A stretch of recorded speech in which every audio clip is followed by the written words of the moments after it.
వాల్మీకి మహర్షి కృత శ్రీమద్ రామాయణం ఆచార్య పుల్లెల శ్రీరామచంద్రుడిగా బాలానందని వ్యాఖ్యతో 3వ భాగం 11:10:25 బాలకాండలో ఉన్నాం.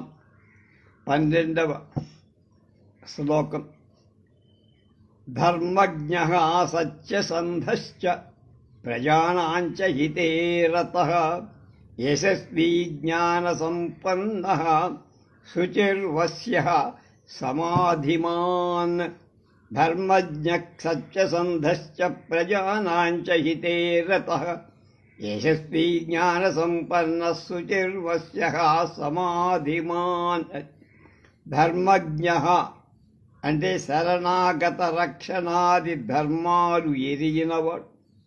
సత్యసంధ సత్యమైన ప్రతిజ్ఞ కలవాడు అంటే నిజమే మాట్లాడేవాడు. ప్రజానాం ప్రజల హితే హితం చేయటంలో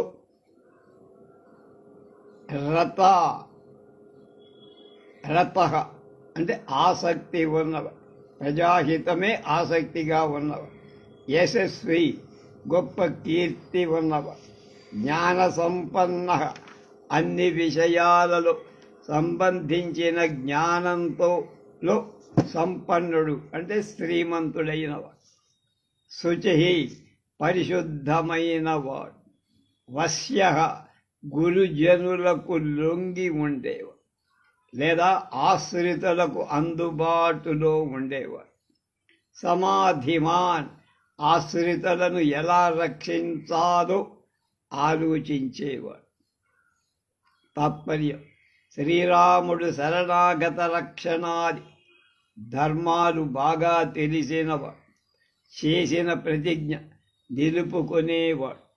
ప్రజల హితం కోసం ఎక్కువ ఆసక్తి చూపేవాడు. అన్ని విషయాలు తెలిసినవాడు. పరిశుద్ధమైనవాడు అంటే నిజాయితీ 100%. గురుజనులకు లొంగి ఉండేవాడు. ఆశ్రితులకు అందుబాటులో ఉండేవాడు. ఆశ్రితులను రక్షించటానికై దీక్ష వహించినవాడు అన్నది. సత్యసంధశ్చ ఇలాంటి స్థలాల్లో ప్రయోగించిన చ అనే దానికి విశేషార్థం కూడా ఏం లేదట. కేవలం పాదపూరణకై ప్రయోగించబడి తూ హీ చ స్మాహపై ఇవన్నీ పాదపూరణి అని ఒక శ్లోకం కూడా ఉంది, దాని సూత్రం. కనుక పాదపూరణానికి ఉపయోగించిన మాటే తప్ప ఆ చాకి ఏ విధమైన విలువ లేదు. 13. ప్రజాపతి శ్రీమాన్ ధాతా రిపునిషూదనః రక్షితా జీవలోకస్య ధర్మస్య పరిరక్షిత. మళ్ళా ప్రజాపతి శ్రీమాన్ ధాతా రిపునిషూదనః రక్షితా జీవలోకస్య ధర్మస్య పరిరక్షిత. ఆ శ్రీరాముడు ప్రజాపతి ప్రజాపతి అంటే బ్రహ్మతో సమానమైన శ్రీమాన్ సమస్త లోకానికి అతిశయించినవాడు. ధాతా సమస్త ప్రపంచాన్ని పోషించేవాడు. రిపునిషూదన శత్రువులను జయించేవాడు. జీవలోక ప్రాణి సముదాయానికి ప్రాణికోటికి సర్వదా రక్షత ఆ ప్రాణికోటి రక్షత పాదించేవాడు. ధర్మస్య ధర్మానికి పరిరక్షిత బాగా రక్షించేవాడు. ధర్మరక్షకుడు అన్నారు. కనుక శ్రీరాముడు బ్రహ్మతో సమానుడు. అందరినీ మించినవాడు. అందరికంటే ఉన్నతుడు. సర్వలోకాలను పోషించేవాడు. శత్రువును నాశనం చెయ్యగలవాడు, చేసినవాడు. సమస్త ప్రపంచాన్ని రక్షించేవాడు. ధర్మాన్ని బాగా రక్షించగలిగేవాడు. జీవలోకస్య రక్షిత అంటే కేవలం సార్వభౌముడైన వాడు, చక్రవర్తి అయిన వాడు తన వాళ్ళని లేదా మనుష్యులను మాత్రమే రక్షించగలిగి ఉంటాడు. శ్రీరాముడు అలా కాదు, పిపీలకాది సర్వ బ్రహ్మ పర్యంతం సకల ప్రాణులను రక్షించగలవాడు. అయితే పాపాత్మలను కూడా రక్షిస్తాడా అంటే అనే ప్రశ్న వస్తే దీనికి సమాధానం ధర్మస్య పరిరక్షిత అనే మాటలోనే. ధర్మాన్ని రక్షించడం వల్ల పాపులు కూడా రక్షించేవాడే అని సూచితము. ఎలా? చికిత్సకుడు చికిత్సాదులను చేసేటప్పుడు శస్త్రచికిత్స తాత్కాలికంగా రోగికి చాలా బాధ కలిగించేవాడే ఆయన రోగాన్ని పోగొట్టి చివరకు మహా ఉపకారం చేస్తారు. అలాగే పాపులను శిక్షించే సమయంలో వారి పట్ల ఆ సమయంలో క్రూరంగా కనపడ్డ అధర్మ మార్గంలో నడిచిన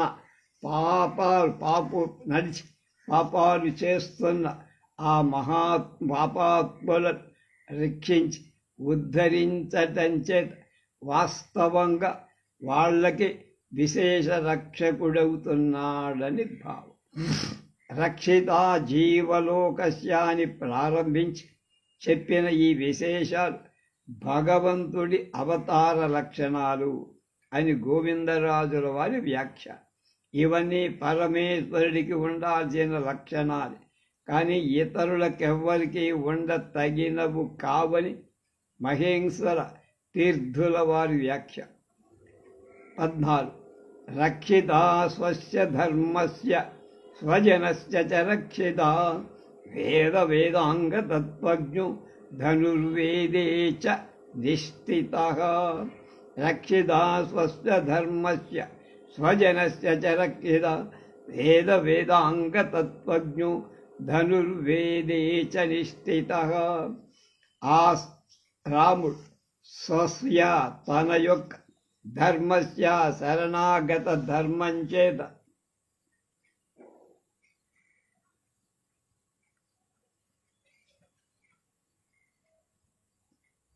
క్షత్రియ ధర్మానికి రక్షిత రక్షకుడు, వేదాంగ తత్వజ్ఞ వేదాల తత్వాన్ని వేదాంగాల తత్వాన్ని తెలుసుకొన్నవాడు, ధనుర్వేదేశ ధనుర్వేదంలో కూడా నిశ్చిత పరిపూర్ణ ప్రజ్ఞ కలవ. శ్రీరాముడు తన ధర్మాన్ని చక్కగా పాటిస్తూ తన వారినందరినీ రక్షిస్తూ ఉంటాడు. వేదాంగాల రహస్యాలన్నీ ఇతడికి బాగా తెలుసు. ధనుర్వేదంలో అతడికున్న జ్ఞానం అసాధారణమై, అందుకనే 14,000 రాక్షసులు కోత కోసాడు ఒక రోజు. ఋక్ యజుస్సామ అధర్వాలని వేదాలు 4 కనుక అందరినీ శబ్ద వ్యాకరణ ఛందో నిరుక్త జ్యోతిష కల్పాలు వేదాంగ. ధనుర్వేదే చ అన్నప్పుడు చా శబ్దం చేత ఆయుర్వేదం, గాంధర్వ వేదం, అర్థశాస్త్రం అని మిగిలిన ఉపవేదాలు కూడా ఆయనకు వచ్చు, తెలుసు అని అర్థం చేసుకోమంటున్నారు. రక్షిత స్వస్య ధర్మస్య ధర్మోపదేశమే జనా సర్వేపి పండితా తదనుష్ఠాన సమయే మనయోపి న పండితా. ఇతరులకు ధర్మం ఉపదేశించటానికి అంతా పండితులే. ఆ ధర్మాన్ని ఆచరించేటప్పుడు మాత్రం మునులు కూడా అపండితులలా ప్రవర్తిస్తారు, అజ్ఞానుల అని చెప్పినట్లు చాలామంది ధర్మోపదేశం చేస్తారు, కానీ ఆచరణలో ఎక్కడా కనపడ. శ్రీరాముడు దానికి మినహాయింపు. ఆయన ఏం చెప్పాడో అదే చేస్తాడు. లేదా ధర్మం అంటే ధనుస్సు అనే అర్థం కూడా. స్వామ్య స్వభావ అనుకృతైశ్వస్వ ధర్మం ఈ కార్ముకే ధర్మై తు కార్ముకి. అని బాల నిఘట్. అందుచేత రక్షిత స్వస్య ధర్మస్య అంటే తన ధనుస్సును రక్షించుకునేవాడు. అంటే ధర్మ శబ్దం ఉపలక్షణం చేత రథాదులనే అర్థాన్ని కూడా బోధిస్తుంది.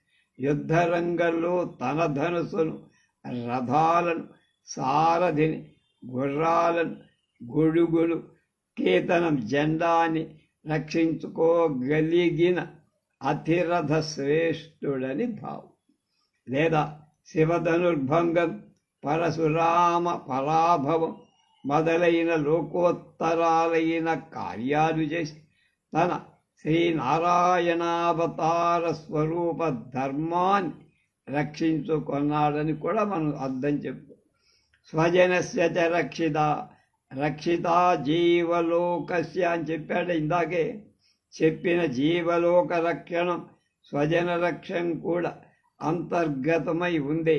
మళ్ళా ఎందుకు చెప్పాడు అంటే రాముడికి స్వజనంపై కరుణ అతిశయాన్ని మరొక మారు చెప్పినట్టు అన్నమాట.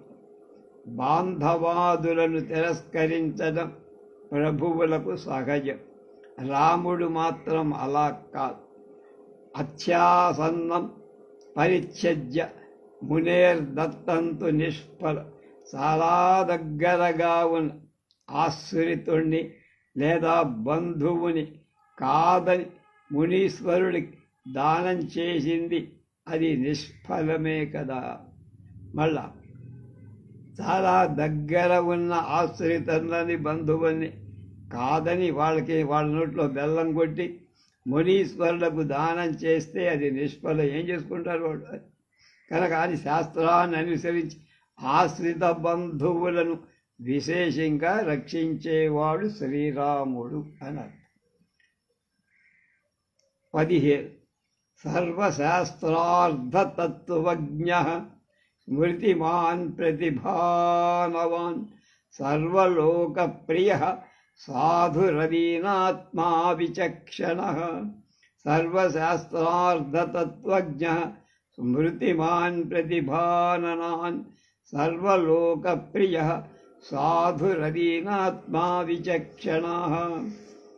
రాముడు సర్వశాస్త్రార్థతత్వజ్ఞ, సమస్తమైన శాస్త్రముల యొక్క అర్థం, వాటి తత్వం అంటే లోపలి సంగతి ఏమి అవి తెలిసారు.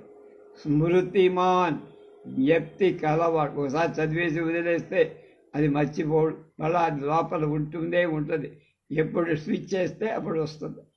అంటే తెలిసిన విషయాన్ని మరవని వాడు. ప్రతిభానవ, వ్యవహారంలో ఉత్తరోత్తరంలో లోకోక్తుల స్ఫూర్తి, ఉత్తరోత్తరం కూడా ఉక్తుల స్ఫూర్తి కలిగిన సర్వలోక ప్రియ, సమస్త జనులకు ఇష్టడు లేదా అందరి జనులకు ఇష్టడుగా ఉన్నవాడు. అందరి యందు ప్రేమ కలవాడు. సాధువు, తనకు అపకారం చేసిన వాళ్ళకు కూడా ఉపకారం చేసేవాడు. అధీనాత్మ, అతి దుఃఖకాలంలో కూడా కలత చెందని మనస్సు ఉన్నవాడు. విచక్షణ, వినేవాళ్ల హృదయంలో కలిగేటట్లుగా అనేక విధాలుగా మాట్లాడగలిగినవాడు. లేదా ఈ కాలానికి తగిన పనులు చేయటంలో చాకచక్యం కలవాడు. రాముడు వెనక చెప్పిన వేదాంగాలే కాక మిగిలిన ధర్మశాస్త్ర, పురాణ, న్యాయ, మీమాంసా, సాంఖ్య, వైశేషిక, యోగ శాస్త్రాల అభిప్రాయాలను, సిద్ధాంతాలను బాగా ఆకళింపు చేసుకున్నవాడు.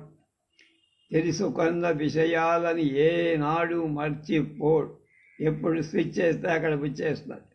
లోక వ్యవహారాల్లో ఇతడికి గల ఉత్తరోత్తర యుక్తులు స్ఫురణ చాలా గొప్ప. ధారణ రాక్షసుడు అంటే అలా. సమస్త జనులలో ఈతడికి ప్రేమ అధిక. ఈ జనులకు కూడా తాను రాముడంటే అంత ఎట్టి కష్టకాలంలో ఇతడి మనసు కలత చెంద, వినేవాళ్ళ ఆనందం కలిగేటట్టు చక్కగా సంభాషణ చేయటంలో, సమయోచితమైన పనులు నిర్వహించడంలో గొప్ప నేర్పున్నవాడు రాముడు. సర్వదాభిగత సద్భిః సముద్ర ఇవ సింధుభిః ఆర్యః సర్వసమశ్చైవ సదైక ప్రియదర్శనః.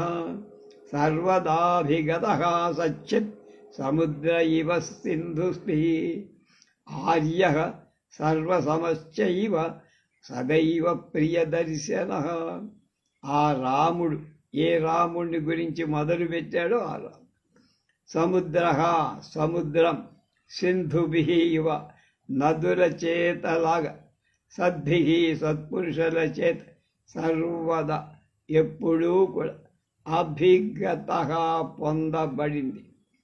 ఆద్యః చేరదగినవ, రాముడి దగ్గరికి అందరూ చేరచ్చు, అది లేదా పూజ్యుడు. సర్వసమః అందరికీ సమంగా వర్తించేవాడు. అది కొంతమంది మీద చాలా ప్రేమతో, కొందరి మీద ద్వేషంతో ఉండడు అని. సదైక ప్రియదర్శనం, ఎప్పుడూ ఒకే విధమైన ప్రీతికరమైన దర్శనం. ఆయన ముఖం చూస్తే ఎప్పుడు వెన్నెల ప్రకాశం. నదులు ఎప్పుడు అంటే 3 కాలాలలో సముద్రాన్ని చేరేటట్లు సత్పురుషుడు ఎప్పుడు రాముడి దగ్గరికి వస్తూ ఉంటారు. ఈతడు ప్రతి ఒక్కరిని దగ్గరకు చేరాల్సిన వ్యక్తి. ప్రతివాడు రాముడి దగ్గరికి వెళ్ళాలని అనుకుంటాడు, అది అర్థం. అందరికీ పూజనీయుడు, విషయాన్ని అందరి సమంగా ప్రవర్తిస్తూ ఉంటాడు. బంధువులను ఒక రకంగా, తెలియని వాళ్ళని ఇంకొక రకంగా ఉండదు అని అర్థం. ఈతని దర్శనం ఎప్పుడు ఒకే విధంగా ఆనందభాజకంగా ఉంటుంది. సర్వసమః అంటే జాతి వర్ణాది తారతమ్యాలు లేకుండా సమస్త భూతాల విషయాలను సమానమైన ప్రేమతో వ్యవహరించే గొప్ప బుద్ధి ఉన్నవాడు రాముడు. జాతి గుణ వృత్యాది తారతమ్యాలు లేకుండా అందరూ అతన్ని ఆశ్రయించవచ్చు. ఏవ అనేటువంటిది దీనిలో ఎన్నడూ మార్పు లేదు అని సూచిస్తోందని గోవిందరాజుల వారి వ్యాఖ్య. కనుక ఇందులో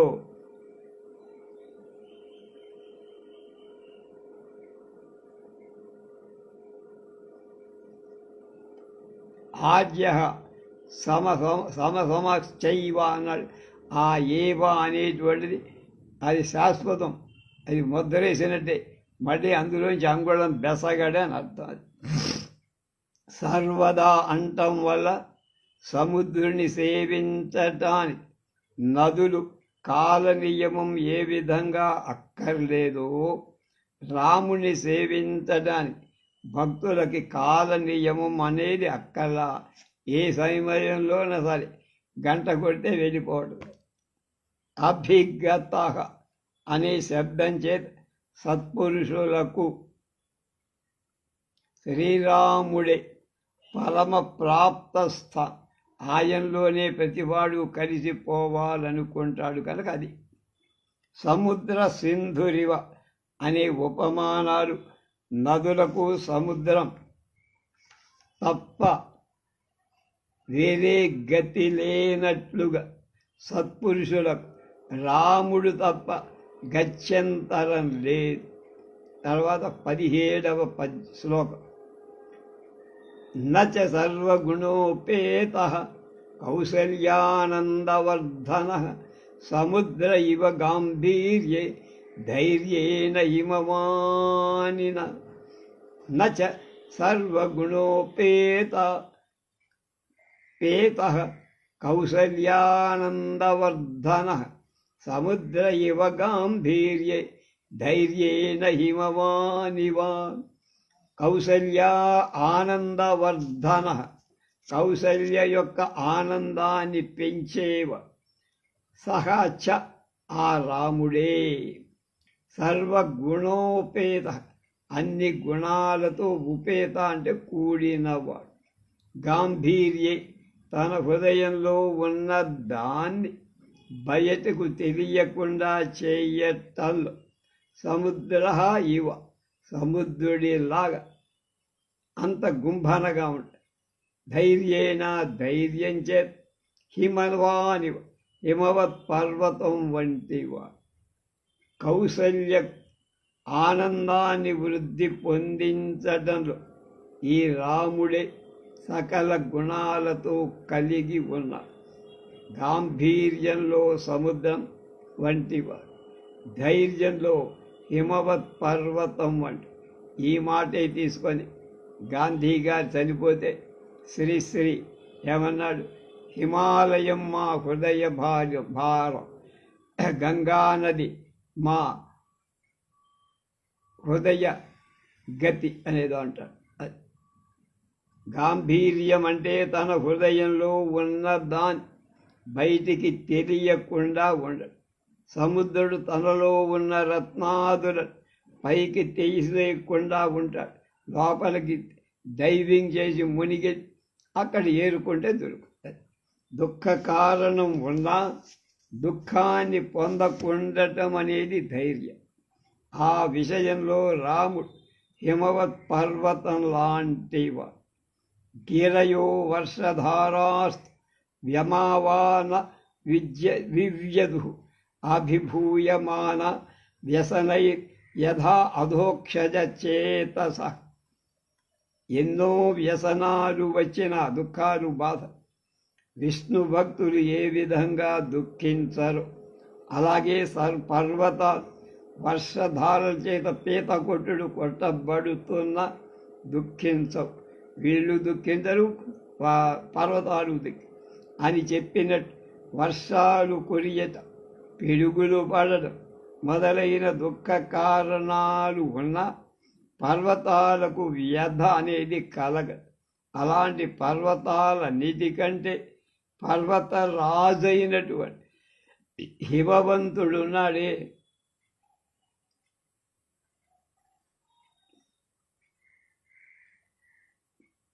ఆయన వీళ్ళందరికంటే పర్వతాలన్నిటికంటే గొప్ప ధైర్య గుణ సంపన్నుడు.